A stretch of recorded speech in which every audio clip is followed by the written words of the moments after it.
Hello guys. आज मैं काफ़ी दिनों बाद व्लॉग बना रहा हूँ। मैंने सोचा था जब भी मैं चंडीगढ़ जाऊँगा हरियाणा मेडिकल काउंसिल में जो भी वेरिफिकेशन होती है उसके लिए मैं व्लॉग बनाऊँगा।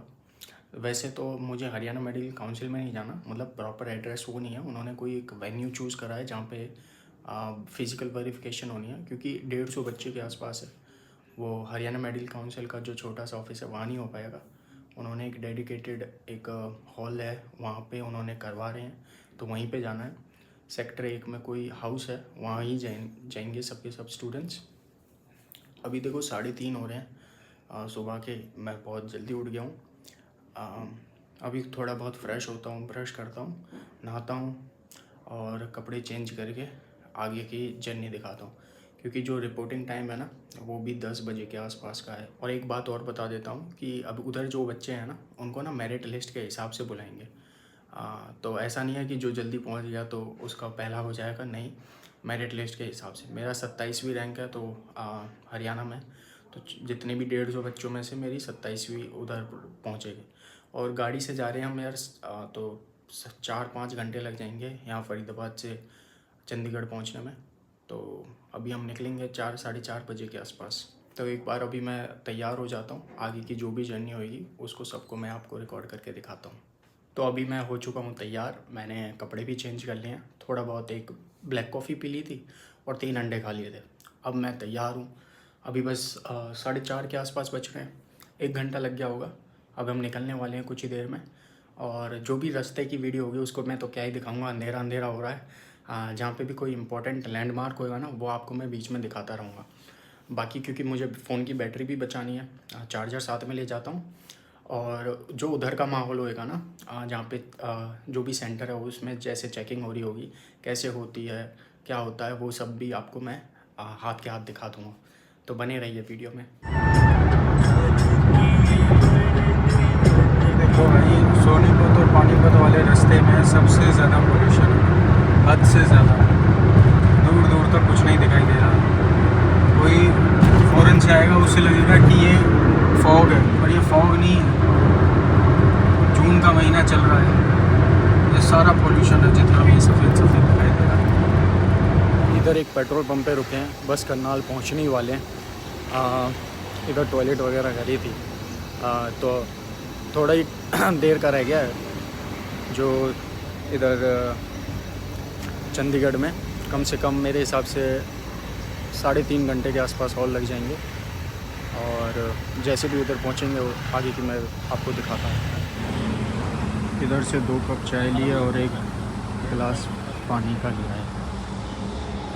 वैसे इधर पॉल्यूशन कम है कंपेयर टू जो पानीपत में है ना। पानीपत में यार सबसे ज़्यादा पॉल्यूशन है उधर पॉल्यूशन बहुत ही कम है। और उधर वो अपनी गाड़ी खड़ी हुई है। मैं 9 बजे के करीब आ गया था और यही है, आप ऊपर देख सकते हो, PWD रेस्ट हाउस। ये सेक्टर 1 में है, यहीं पे वेरिफिकेशन होनी है। अंदर जो गेट है ना वहाँ से आप अंदर जाओगे तो रेस्ट रूम है, मतलब रेस्ट एरिया है, उधर जाके आप वेट कर सकते हो। अभी तो 9 ही बज रहे हैं, तो कम से कम 1 घंटा और लगेगा वेरिफिकेशन स्टार्ट होने में। और कुछ 150 कैंडिडेट्स के आसपास हैं, तो थोड़ा सा टाइम लग जाएगा। बाकी वेट करना ही है। तो जो बाकी का सीन था वो मैं अभी आपको एक्सप्लेन कर देता हूँ। देखो उधर कुछ ऐसे सर्कमस्टांसेस बन गए थे जहाँ मुझे वीडियो रिकॉर्ड करना सही नहीं लगा, क्योंकि जो वेरिफिकेशन हो रही थी ना स्टूडेंट्स की कि कितने साल की इंटर्नशिप मिलेगी, वो हैंड टू हैंड हो रहा था। और उस टाइम पे मेरी एंजाइटी भी थी कि यार मुझे कितने साल की मिलेगी और बाकियों को क्या सीन चल रहा है। तो वहाँ पे एक लड़की भी थी जिसका नाम अदिति है। वो फ़िलीपींस से करके आई है।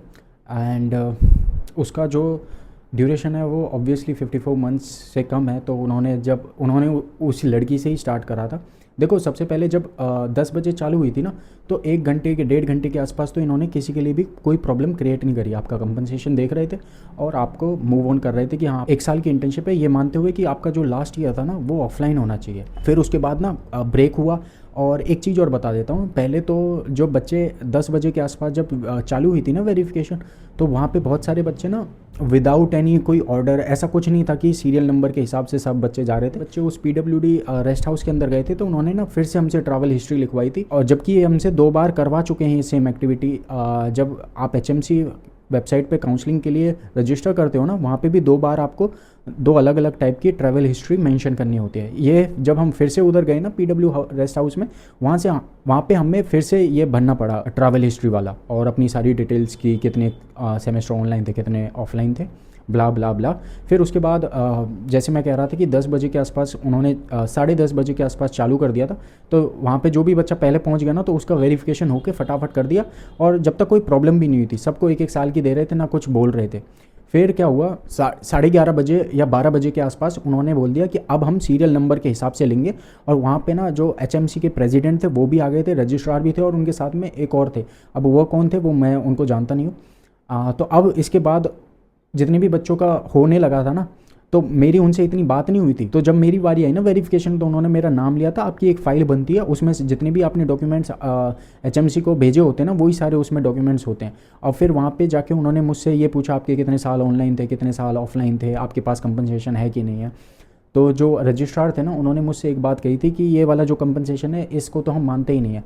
और जो उधर प्रेसिडेंट थे, उन्होंने ये कहा कि भाई बहुत सारे स्टूडेंट्स एजेंट्स को पैसा दे के अपना कंपनसेशन बनवा लेते हैं, तो हम इस चीज़ को वेरीफाई नहीं करते, मतलब हम आपका यकीन नहीं करते। तो मैंने उनसे सर से कहा था कि आप कौन सा वाला कंपनसेशन सर्टिफिकेट आप एक्सेप्ट करोगे। तो उन्होंने मुझे एक फॉर्मेट दिखाया था, तो उन्होंने कहा था ये वाला कंपनसेशन हम एक्सेप्ट करते हैं, जिसमें ना उस कंपनसेशन में ये है कि उसमें कितना टाइम आपने ऑनलाइन करा, कितना ऑफलाइन करा, कैसे कंपनसेट करा, एडिशनल क्लासेस लगी थी कि नहीं लगी थी, और कितने घंटे करा, कौन से मंथ में करा, ये सब था। तो जब मेरी बारी आई तो उन्होंने कह दिया था कि ये कंपनसेशन वैलिड नहीं है, और हम खुद ही अपनी तरफ से ना रीवेरीफाई करेंगे। कैसे करेंगे कि एम्बेसी को मेल भेजेंगे, स्टूडेंट की इन्फॉर्मेशन भेजेंगे, फिर वही एम्बेसी यूनिवर्सिटी को फॉरवर्ड करेगी, फिर यूनिवर्सिटी अगर वेरीफाई कर देती है कि हाँ ये ऐसे ऐसे कंपनसेट हो चुका है इस स्टूडेंट का, तब जाके जो HMC वाले हैं आपको 1 साल की इंटर्नशिप देंगे, वरना वो डिसाइड करेंगे कि 2 साल की देनी है, 3 साल की देनी है। तो ये सब सीन हुआ ना, उस वजह से मेरा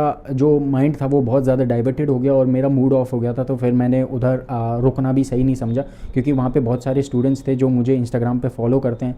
उन्होंने कहा था कि हम फ़ोटो खिंचवाएंगे और साथ में आप रिपोस्ट भी कर देना। उसमें से एक लड़की थी, काजल नाम है उसका, मुझे अभी भी पता है, पर हो नहीं पाया, क्योंकि मेरा मूड बहुत ज़्यादा ऑफ हो गया कि यार ये 2 साल की इंटर्नशिप क्यों दे रहे हैं, जबकि हमारे पास वैलिड कंपनसेशन सर्टिफिकेट भी है।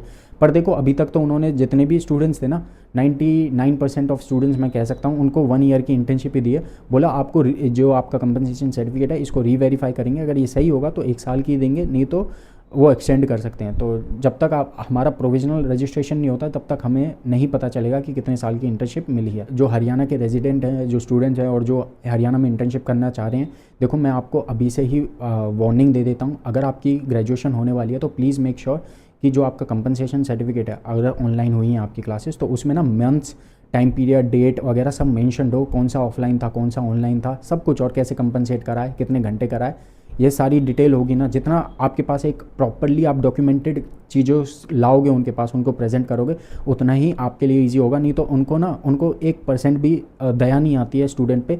वो नहीं देखते कि आपने कितनी मेहनत करके ये पास करी है एग्ज़ाम, आपके कितने साल लग चुके हैं, उनको इन सब चीज़ों से बिल्कुल फ़र्क नहीं पड़ता। वो आपको 3 साल 2 साल इंटर्नशिप देने में 1 सेकंड के लिए भी नहीं कतराएंगे। तो प्लीज़ मेक श्योर कि आपके जितने भी सारे डॉक्यूमेंट्स हैं वो अच्छे से हो आपके पास, वरना इन फ्यूचर आपको ही प्रॉब्लम होगी। देखो प्रॉब्लम ऐसे है कि 2-2 साल की इंटर्नशिप में पता नहीं बच्चा ऐसा क्या सीखेगा जो 1 साल की इंटर्नशिप में नहीं सीख सकता। देखो मेरे 207 नंबर आए हैं, और फिर भी उनके लिए ना मैं ज़ीरो हूँ। चाहे आपके FMG में कितने ही स्कोर आए हों, उनके लिए आप एक ज़ीरो ही हो। सच्ची में मुझे ऐसा महसूस करवाया गया हरियाणा मेडिकल काउंसिल के जो लोग थे उनके द्वारा, कि आपका चाहे FMG में कितना भी स्कोर हो, आप हमारे लिए कुछ भी नहीं हो। मैं बनाना तो बहुत अच्छे से चाहता था इसको, सब कुछ अंदर का दिखाता, लोगों से मिलवाता, उनके साथ इंटरेक्शन करता, बट आपको पता ही है कि सिचुएशन ऐसी हो गई थी, तो मैं बना नहीं पाया। अब जो भी है मैंने सोचा इसी को ही थोड़ा बहुत एडिट करके इसी को ही डाल दूँगा। तो अगर इन फ्यूचर किसी बच्चे को वेरिफिकेशन करवानी हो तो उसको समझ में आ जाए कि कैसे होता है सारी चीज़ें। देखो प्लस ये जितनी भी वेरिफिकेशन वाली चीज़ें हैं ये ना चेंज होती रहेंगी ईयर बाय ईयर के हिसाब से। जब भी एनएमसी अपना न्यू नोटिस निकाल देता है तो ये जितनी भी मेडिकल काउंसिल हैं उसके साथ फॉलो अप करना शुरू कर देती हैं, और इनको तो बस एक रीज़न चाहिए एफएमजीज़ को परेशान करने का। अगर आपको वीडियो अच्छी लगी हो तो प्लीज़ लाइक शेयर कमेंट, जो भी अगर आपके कोई क्वेश्चन हो तो वो कमेंट में डाल देना। तो मेरी भी अभी इंटर्नशिप एक हफ्ते बाद मोस्ट प्रोबेबली शुरू हो जाएगी, तो जितनी भी उसके अंदर के हॉस्पिटल के व्लॉग्स हैं वो भी मैं धीरे धीरे करके आप सबके लिए लाता रहूँगा।